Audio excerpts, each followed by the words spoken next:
Hi hello నమస్తే అస్సలాము అలైకుం. Welcome back to Tara's Dubai lifestyle. ఈరోజు నేను మీతో షేర్ చేసుకుంటున్న బెస్ట్ అండ్ డెలీషియస్ కర్రీ ఎండు చేపల కర్రీ.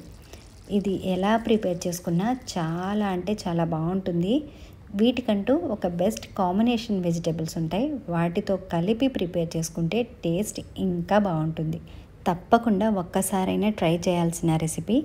మీరు కూడా తప్పకుండా ఒకసారి ట్రై చేసి మీకు ఎలా అనిపించిందో నాకు కామెంట్ చేయండి. ఇంకేమాత్రం ఆలస్యం లేకుండా చాలా టేస్టీగా ఉండే ఈ ఎండు చేపల కర్రీని ఎలా ప్రిపేర్ చేసుకోవాలో, దీని ప్రాసెస్ ఏంటో చూసేద్దాం. ముందుగా శుభ్రంగా క్లీన్ చేసిన ఎండు చేపలను తీసుకోవాలి. వీటిని తెలుగులో పూసపరెగలు అంటారు, ఇంగ్లీష్లో సిల్వర్ బెల్లీ ఫిషెస్ అంటారు.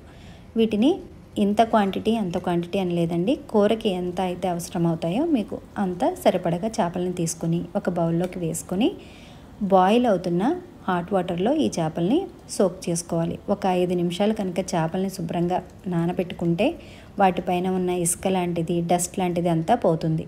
ఇప్పుడు ఇలా నానబెట్టుకున్న ఈ చేపల్ని శుభ్రంగా 2-3 సార్లు వాష్ చేసుకొని పక్కన పెట్టేసుకోవాలి. ఇప్పుడు స్టవ్ పైన ప్యాన్ని పెట్టుకొని 3 టేబుల్ స్పూన్ల ఆయిల్ని వేసుకోవాలి. ఆయిల్ హీట్ అయిన తర్వాత వాష్ చేసుకున్న ఎండు చేపల్ని వేసుకోవాలి. ఎండు చేపలను వేసుకొని లైట్ గోల్డెన్ కలర్ వచ్చేంత వరకు ఫ్రై చేసుకోవాలి. మాడిపోకుండా జాగ్రత్తగా కలుపుతూనే ఫ్రై చేసుకోవాలి. ఇలా చేపలు లైట్ గోల్డెన్ కలర్లోకి చేంజ్ అయిన తర్వాత వీటిని ఒక బౌల్లోకి తీసుకొని పక్కన పెట్టేసుకోవాలి.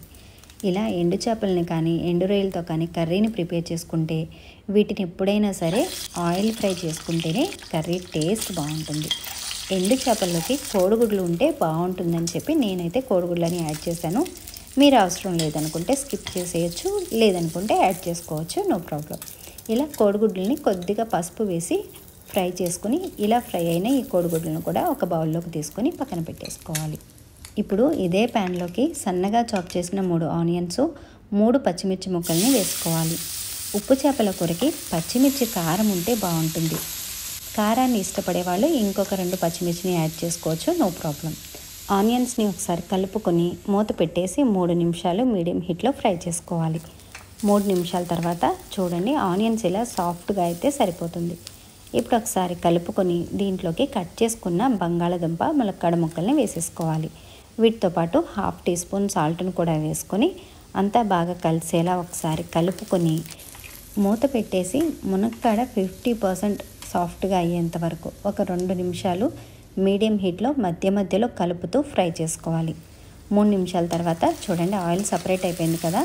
ఇప్పుడు ఒకసారి బాగా కలుపుకొని దీంట్లోకి 1/2 టీ స్పూను పసుపు, రుచికి సరిపడేంత సాల్ట్ వేసుకోవాలి. సాల్ట్ని కాస్త తక్కువగానే వేసుకోండి, ఉప్పు చేపలు కాబట్టి తర్వాత అయినా అడ్జస్ట్ చేసుకోవచ్చు. 1.5 స్పూన్ల కారం, 1 టీ స్పూను ధనియా పౌడర్ని కూడా వేసుకొని వీటన్నింటినీ పచ్చివాసన పోయేంత వరకు 1 నిమిషం పాటు ఫ్రై చేసుకోవాలి. ఇది కాస్త ఫ్రై అయిన తర్వాత కట్ చేసుకున్న 3 టొమాటో ముక్కల్ని వేసుకోవాలి. టొమాటో ముక్కల్ని ఎక్కువగా ఇష్టపడే వాళ్ళు ఎక్కువగా యాడ్ చేసుకోవచ్చు, లేదనుకుంటే 2 టొమాటో ముక్కలైనా సరిపోతాయి. ఇలా టొమాటో ముక్కల్ని వేసుకొని అంతా బాగా కలిసేలా ఒకసారి కలుపుకొని మూత పెట్టేసి 3 నిమిషాలు లో ఫ్లేమ్లో ఫ్రై చేసుకోవాలి. 3 నిమిషాల తర్వాత చూడండి, టొమాటో ఇలా సాఫ్ట్గా అయిపోయింది కదా. ఇప్పుడు ఒకసారి కలుపుకొని దీనిలోకి 2 రెమ్మల కరివేపాకుని వేసుకోవాలి. కరివేపాకుని వేసుకొని 1 నిమిషం పాటు ఫ్రై చేసుకోవాలి. ఎండు చేపల వాసన నచ్చని వారికి ఇది ఒక బెస్ట్ టిప్ అనుకోండి. కరివేపాకు వేసుకుంటే ఎండు చేపల వాసన అంత ఎక్కువగా అనిపించదు. ఇప్పుడు దీనిలోకి 1 గ్లాస్ వాటర్ని వేసుకోవాలి.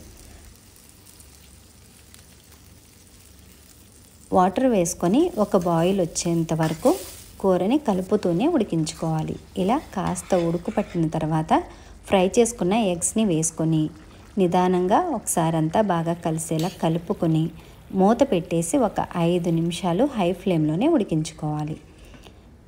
5 నిమిషాల తర్వాత చూడండి, గ్రేవీ కాస్త తిక్కుగా అయింది కదా. ఇప్పుడు దీనిలోకి ఫ్రై చేసుకున్న ఎండు చేపల్ని వేసేసుకోవాలి.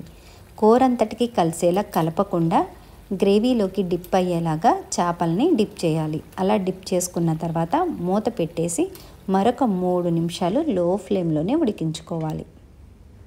3 నిమిషాల తర్వాత చూడండి, గ్రేవీ ఈ కన్సిస్టెన్సీలో ఉంటే సరిపోతుంది. ఇప్పుడు కూర అంతా బాగా కలిసేలా ఒకసారి కలుపుకొని వేడి వేడిగా సర్వ్ చేసేసుకోవడమే. నేను ప్రిపేర్ చేసిన ఈ ఎండు చేపల కర్రీ మీకు ఎలా అనిపించిందో కామెంట్ చేయండి.